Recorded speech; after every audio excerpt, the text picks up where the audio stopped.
everyone. Hi, I'm EMERALDLOUU. This is my channel on YouTube and I'm so happy to see you. Thank you for coming and stopping by to my channel. Shout out to all my new subscribers. Thank you for clicking on that subscribe button.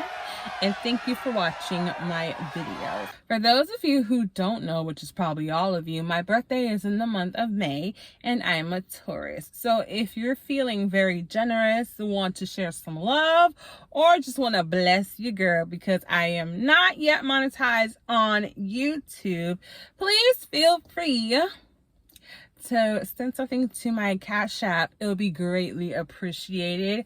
I can't wait for my birthday. It's coming up. I'm a Taurus. If you're a Taurus, holla at me in the comments. Let me know. Without further ado, let's get into the video. Today's video is Delilah, season 1, episode 4, Andre. And the episode is titled Andre, so I assumed it was gonna be about Andre, but it wasn't about Andre, which, you know, kind of irritated me a little bit by the time the episode was off, because I'm like, because she said one line, but then I was like, but they do that a lot. The one-liners is the significant part. You know, the last episode is sometimes together, sometimes apart. And that was the line that Delilah had said in the kitchen. Now this episode, the episode's called Andre, and it was one line. And the episode's called Andre. But we didn't see Andre. We don't know nothing about Andre still. But okay. So the episode opens up and Nate is at the VA hospital and he's going home. He's talking to this janitor. I don't remember his name, but they're having small talk and, you know, talking about, oh, I'm going to clean up your room real good and you know, all that good stuff. And then Delilah comes in. So Delilah comes in. She was like, oh, I don't appreciate you sending your attack dog. Why your daddy gotta be an attack dog, Delilah? That's not very nice to call your dad an attack dog. But she was telling Nate, you know, be a man up. If you have an issue with me, tell me. Don't send him to my house. Actually, I was like, how do you scare his son? Like, I mean, he knows his grandpa. He probably just didn't want to go. But okay. Nate apologizes to big sis Delilah and then they squash it. And then she asked him for the report. And he gave it to her, but he didn't want to see what was in the report. And when she opens up the report, she sees two conflicting ones. The one that Demetria found, that was in Gary Shea's documents, right? And the one that Nate gave to her. And two very different descriptions, but they were both signed by Rick Pattengale. We don't know who Rick Pattengale is as of yet, but we know that he's a SOB according to Delilah. She's back to the office and she's having the assistants look at it to see what's going on. Who's Rick Pattengale and, you know, how is he related to this case? Delilah gets a phone call from, I think his name is Jamal, and, you know, he wants to go out. I think he has tickets to a game, but Delilah said, you know, call back in a couple of days. Let me find a babysitter first, you know. Tamara gets a phone call from Butterface. Y'all know I like to call him Butterface, but his name is Casey. So she gets a call from Casey asking her, hey, what time are you getting off today? And she's like, I mean, I'm already off. And he's like, okay, well, what time are you getting home? And she's like, okay, what is this? Is this another one of your little surprises? And he's like, bah. Hung up the phone and, you know, that was it. So when Hunter, I finally know her name, when Hunter and Demetria do the investigation of the paper, they see that Rick Pattengale had honorary discharge from the military. Might be wrong. And they notice there's a pattern with the way he words the papers and it just looks a little fishy. So Miss Demetria is ready to serve Fred Osborne with these papers. Let's get this on and popping. And Demetria and but Delilah is like, I want to show these to Tamara first, and I'm going to give her a chance to do what's right. You know, I'm not just gonna give her a depot. I'm gonna, you know, hope that she comes to her senses. So Demetria was like, is that how she won a case with Jane Doe? giving everybody a chance. And you know Hunter, because Hunter is Jane Doe, and she's like, hello. Tamara and Casey are engaged, okay? Yes, he popped the question, and he has all these balloons and decorations. You know, that's why he wants to know what time she's getting off, because he's going to cook some food, and he's going to propose. Tamara asks her to be the maid of honor. Now, Delilah says yes, but the look on Delilah's face was a little fishy. They're talking, and Delilah was like, oh, well, it can wait for tomorrow. And Tamara's like, nah, you know you don't want to wait for tomorrow. Just tell me what it is right now. Delilah then tells her that this case may have something to do with Nate. And, you know, Tamara's like, Nate, what do you mean? So, you know, she's talking about the radios. And I kind of felt like at first, Tamara was like, oh, yeah. Delilah's like, I guess. Oh, big whoop-de-doo. But she told Tamara she'd look into it. She took the envelope, and then her and her man went off to do their thing. She said something about her body. Maybe she's saying that her body's not ready for him to put any kids in it yet. I don't know if that was valid, but I think it was something like that. Tamara brings up the partnership and says that she might drop the case. She says something specific about the partnership at the scene, but I'm upset that I don't remember. If you don't remember, you know, comment down below. And please, okay, they're not parking next to it. Then in this scene, right? Okay. So I forgot everybody's name because it's been weeks since I watched an episode of Delilah. So the daughter, I forgot her name, is saying, do I really have to go to Dad's house because his neighbors complain when I practice? And I don't feel like dealing with that. Delilah tells her daughter to call and ask first. So her daughter's like, okay, she takes off running. And then Dion is like, you're divorced, right? And she's like, yeah. And he was like, mommy and daddy's divorced. And, you know, and then Delilah's like, no, they're not. And he's like, they live in different places. Like, yeah, they do, but they're not divorced.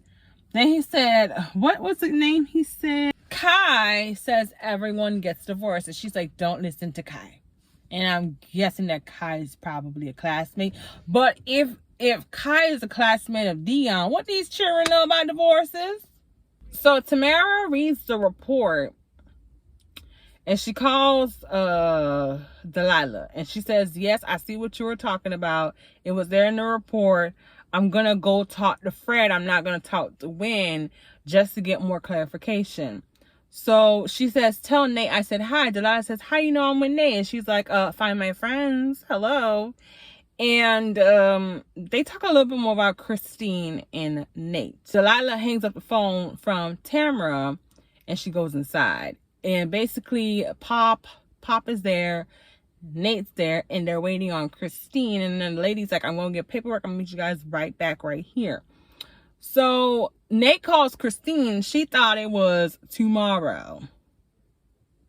Okay, whatever. Delilah gets a phone call from Leah. Leah saying that she got a letter from Osborne legal department stating that she has to turn over the laptop and the phone, or they will basically say that she has stolen property. So she's talking to Delilah. She's like, can they do that? And Delilah was like, technically, because the files belong to them, they can. So come by the office, bring the stuff. Harper will look into it, and then I guess we could get the stuff back to them. And Delilah could see that Leah was a little skeptical or hesitant over the phone. So she's like, is there an issue? Leah said, no. Delilah was like, are you sure? Leah said, yes, there's nothing wrong. So then she's like, okay, then I'll see you at the office. Or, okay, do what you gotta do to get that situation situated. So Delilah goes into the room.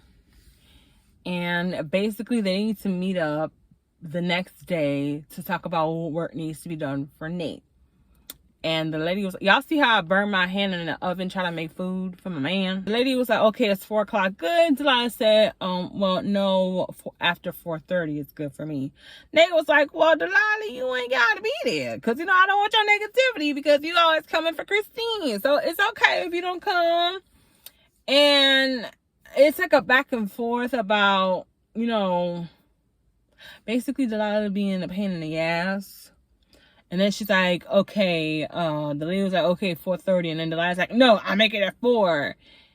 And then they're like, no, 4:30 is okay. And it was just like, Delilah Nate tells Pops, I want to talk to you alone. And he tells Delilah, no, we're not going to talk about you, okay? And she's like, oh, well, you can talk about me if you want to. Something like that. But, you know, she was looking like, And the lady said, Miss Connolly, are you okay? She's like, yeah, I'm fine. Okay. Tamara goes to Fred Osborne's office. She asks Fred Osborne about the radios. Fred Osborne's like, I don't want to bring it up anymore. There's nothing going on. Everything is okay. Tamara says, so, okay, if I put you under oath to testify what you're telling me right now, would you be able to do it? Fred Osborne picks up the phone and calls some lady named Raquel. No, he asked his assistant, is Raquel in? And the lady said, yes. And he said, tell her to meet us at this place, right? First of all, I asked you a question. Now you talk about you want me to go to a warehouse. No, sir. I don't know you like that. And I'm black, you white. And you looking a little comfortable with the question I just asked you? No. Okay. So then it's a little, I forgot what the conversation was. But he was like, oh, I'm a Christian. My yes means yes and my no means no. Let me tell you guys something that's really, as I'm getting older, I'm seeing, and I want to know if you guys see it too. The white Christians equal 45. Let me make sure I got his. Sure, I found his 45. Thank you. White Christians give me 45 vibes. When my mother watches that channel that plays Christian pastors, they give me 45 vibes. There's something about white Christians that makes me feel like if I'm looking at these white people who follow the Bible and are Christians, and then I follow that up with slavery and being older, hearing people and the different ideas that slavery was implemented by slave owners to control the slaves, then the people who are preaching the Bible, who are the opposite of my skin tone, look like they could be slave owners. That makes me feel some type of way. So whenever a white man is like, I'm a Christian, it's like, oh no. And he's already sketchy. Am I the only one who feels like the older I get and I start to see things, the white Christian men, I want you to watch the channel. I forgot what's the name of the channel. I think it's channel 13 here. Let's go to my Xfinity. TBN, Trinity Broadcasting Network. Watch the Christians, the white Christians, and tell me they don't look like they will be the ones who had the whip in their hand. It's just a little weird because black Christians and white Christians do not look the same. I mean, yes, skin tone wise, they don't look the same, but I get different vibes. So once he said, I'm a Christian, my skin crawled. It crawled because I'm like, oh no, he didn't. Oh no, he didn't. Oh no, he didn't. And he's questionable. Y'all see the Colonel on the KFC? He looked like he wanted him. So then he takes Tamara down to this warehouse, right? Because she wants to go down there. And the lady is doing the little radio thing live. And it's showing her like, I'm going to show you that what you're saying is false. And this is going every 30 seconds change. Yes, we know. Every 30 seconds it changes the frequency so the enemy can't interfere and hear what's going on. We know this. Is it faulty? And how are you taking the radio you have in a warehouse to prove a point when it's not being used in a warehouse? It's being used on the battlefield. It's being used in dang, the words just slipped my mind. In combat. It's just sitting right here and you're just like playing with it. You could be flicking it. Like, so I'm like, yo, they got Tamara. Tamara about to be like, I believe Fred Osborne. And you know what, Delilah? I think you're a little overreacting. I think everything is fine. I'm like, damn it, they got Tamara. Tamara about to be like, I have converted to the side of Fred Osborne. I believe everything he says. Because I was like, oh my God.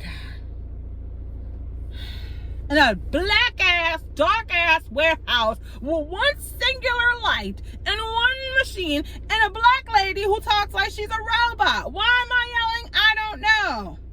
Okay. So Tamara's coming to one's office, and then of course the assistant's a little bitch. I try again to come in. Lady, I've been having a problem with this little assistant. She's still getting on my goddamn nerves. Okay. Stop yelling. Tamara comes to no one's office. One's like, I just got a call from Fred Osborne. He told me, you know, you went there to question him or whatever he said. And Tamara was like, oh, I just want to see the things firsthand because this is what's going on. And, you know, and Wynn was like, well, do you want me to take you off this case? Let me tell y'all something. There's something about people playing with your face that you don't let happen more than one time. You give somebody one time to play in your face and you drop them or you let them know what's up. Let me tell y'all something. This, I was going to say Negro, but he's not a Negro. This conquistador, this conquistador knows Tamara wants this partnership. And he's dangling in front of her to get her to do what he wants her to do. Which makes me feel like, Tamara, you weak as fuck. So you know in your gut something's not right. You're questioning Fred. Yeah, he showed you. He had his little show pony come and show you all this stuff. But you still don't feel like something is right. You feel something is still off. But then this man tells you to type up an email and apologize and drop it, or he's going to drop you off the case and give it to the other lady you had tell him to give the case to in the beginning. And then he says, oh, I thought you said Leah was a liar. See, you got to be careful what you say to people, because if they flip it and then put it back on you. If you had never told Fred Osborne, or excuse me, if you never told Wynn Jr., I don't know if it was Junior or Senior that she was talking to, but whatever, that Leah was a liar, then he couldn't take it and use it against you to say, well, you said Leah was a liar, so is she a liar or is she not a liar? And he's like, you have a definite liar and a probable liar. Which one are you going to believe? I don't like that, because it makes me feel, and then he said, if you make the partnership, that is an indication that it's a probable chance that you get it, but there's not a definite chance that you're getting it. So not only does he play you by saying, you want me to take you off the case? He then says, if you make partnership. So to you, I guess the idea is, if you win this case, you make partnership, but you don't have anything in writing. It's not a concrete agreement. There's nothing saying that you would. I don't know how lawyership goes, but I'm telling you, they playing Tamara. So we're back at the office, and Demetria asks Harper, did she type up the depot letter? And Harper says that I'll type up the depot letter when Delilah asks me to. So then it's just this weird, like, whatever the heck they got going on type of tension. Because then Harper is feeling really, like, weirded out by Demetria. Delilah gets to the office. She's in the office. She gets a phone call from Tamara. Tamara said, you know, I looked at stuff and, you know, how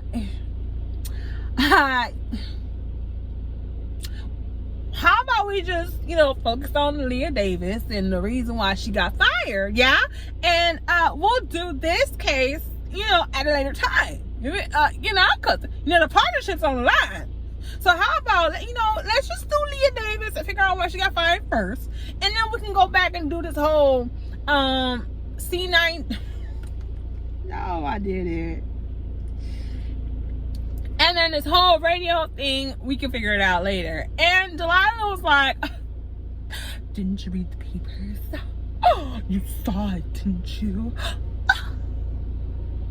Demetria, send those papers in the depot off to Fred Osborne. And I was like, that. Am I wrong feeling like Tamara made a little sense? Okay. Now my brain's cranking. Okay. We're trying to figure out if why Leah Davis got fired. Leah Davis said she got fired because of something that was fishing a company with Gary Shea. Gary Shea dies. Why is there Gary Shea dying and Leah got fired? Okay. Now we're doing an investigation that has to go with family members, because if it was with that Nate was your family member, would you have gotten those papers? I don't know, you guys. Is it because she just proved whether or not Leah got fired for something other than what they're saying and got her to win the case and then moved on and then go after them for the radio? Is Tamara wrong or is Delilah wrong? Which one? Like, you know, let's just do all this one together, or let's just do this separately. Because I just feel like Delilah, like, this episode made me not like Delilah. I did not like Delilah. Okay. Then we see Little Miss' daughter is playing violin for Miss Virginia. And of course, as I assumed, Miss Virginia is a pain in the ass. I knew it was going to happen because Miss Virginia, let's remember, she was being shady to Delilah. Okay? She didn't have a pure heart. Yes, she wants to help the daughter, but, you know, I already had a feeling that something about her wasn't right. And we could tell right here, she is pushing, like, I don't know, like, it seems like she's doing too much, because she told the little girl, with the way you're playing, you won't even get to the pits of a musical high school. Something along those lines. And I'm like, no, the fuck you didn't. You're not going to talk to my daughter like that. You're supposed to be helping my daughter play better and tutor her. And you're telling my daughter she ain't got a chance and that she suck. She don't suck that bad. That's your opinion. Then we get to the appointment at 4 o'clock at Nate and Christine's house. Christine is there finally. Finally. And so is Pops, and so is Delilah. But Delilah's sitting on the couch and she's turned her back, which is great. You know, it's great. Keeping those out of their business. So they're talking to the lady, and the lady's telling them what has to be done. And I guess Pops is going to be the one who's going to pay for the stuff and these changes. And Christine says, I can't. And Nate's like, you can't what? Nate is just, like, I want my man to love me. I really do. I really want him to love me, to believe that I'm an angel and a saint and I wouldn't do no wrong. But I wouldn't do him that wrong. Like, okay, I love the way that he loves her and he just won't want to believe nothing bad about her. He's just like, but what, baby? What's wrong, baby? Come on. Tell me what's wrong. She said, I can't do this. And I was like, ooh, woo, woo. So, you know, Delilah was like, can't do what, Christine? And I feel like Christine was going to tell somewhat of her truth if Delilah didn't open her mouth. Because Christine was already there saying I can't. And she said, I can't do this. I honestly feel like because Delilah opened her pipe up trying to be Miss Boss Bitch and trying to act like she runs shit. Why y'all mama act? You don't run. You a sister. I know I have a little young brother and I care for him, but I can't make him see everything. But you doing too much. The lady was already on the edge, about to drop herself down and tell the truth. But here you go. What? Huh, Christine? Now you made me like, ah, shit. Damn it. Oh no. She was gonna tell. She was gonna tell you because you butt yourself in. Now she's like, oh, the money is too much. Am I the only one who feels like it's Delilah? So she didn't tell her. So then she goes outside and she's talking to her dad. The dad she don't like. That she be disrespecting. She need to get papa.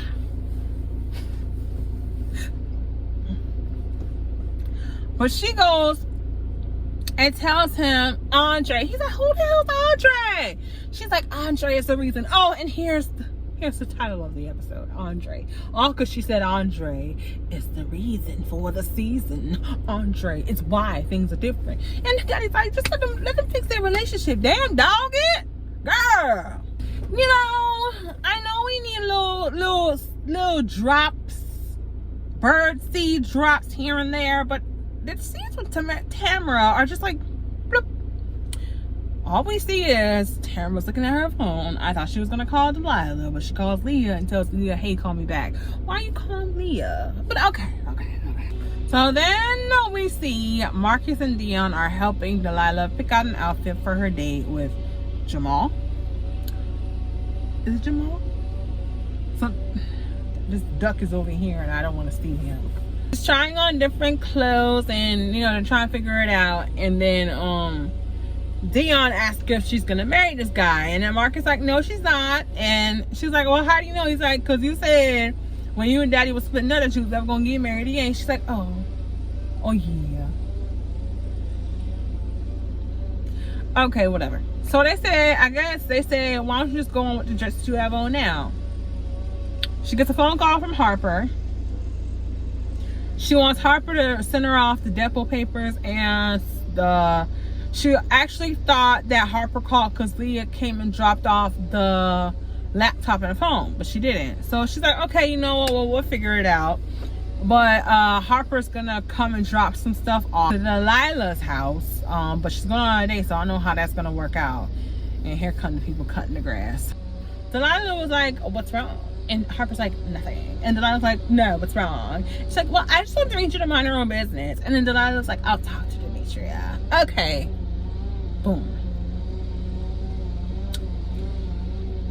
So then we pan over and we see Demetria. She has food and a book, and she starts crying. Okay. So at the end of this episode, we see Jamal and Delilah. They go on a date, but they missed the table, but he got food to go. Explain to me, is it how he know they lost the table? I mean, okay, how do reservations go? Because I ain't that fancy, not yet, right? So if you have a reservation, couldn't he just sit at the table and wait for Delilah to get there?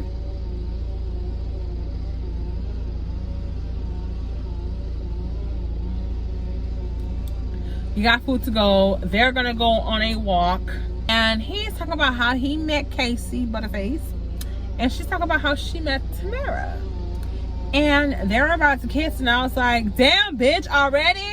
Like, damn, chick, you already want to kiss him? This is the first date. Hello. You met him at your friend's house, and he was needing a pizza though, and you got ooh. Then he said, I'm gonna pray for y'all, and then you're like, ooh. Then he said he got tickets to some game, and you're like, oh. And now you want to kiss him on first date? So when they're about to kiss, Delilah gets a phone call from Leah Davis, and Leah's like, there's somebody in my house. I came home and the door was open. You come home and the door to your house is open, and you think somebody's been in your house, so you keep on walking into the house and you say, I think they're still here. Then all of a sudden we hear, get off, get your hands off of me. That's what I would have done. I'm like, oh, turn on the flashlight real quick. Okay, let's okay, flashlight. Let's see. Okay, is there anything? What's going on in here? Okay, hello. I'm gonna call the police. Who's in here? I would not step foot in that apartment or that house. I would have called 911 and then been like, y'all, I'm not going in there. I don't know what's going on. It's a possible break-in. It's a possible break-in. So, you know, so that's what happened. I don't know why she went in the house, but okay. So we're gonna find out what happens, but you know, that was it. That was what happened on this episode of Delilah, season 1, episode 4, Andre. By the end of this episode, I didn't like Delilah. Delilah's the main character, and for me to feel the way that I feel about Delilah, I don't know that we're supposed to feel this way about a main character. I don't like how I feel like because of this case, she's fucking over her friendship with Tamara. I feel like she's doing too much. Worry about your son. Worry about your daughter. Yes, do your job, but to a certain degree. You're messing up your friendship. I You got too much on your plate, homegirl. You have a lot on your plate. You don't even have time for yourself. Yours and your brother's business. I know you're taking care of his son. It's either you give the son back to your brother and his mama, or you adopt him. Because they don't want to take care of him. I don't know what to tell you. But I was irritated. I was aggravated. Again, my birthday is in May. Taurus, baby. If you would like to donate, holla at me in my Cash App. Follow me on Instagram at emerald.louu. Follow me on Twitter at emeraldlouu.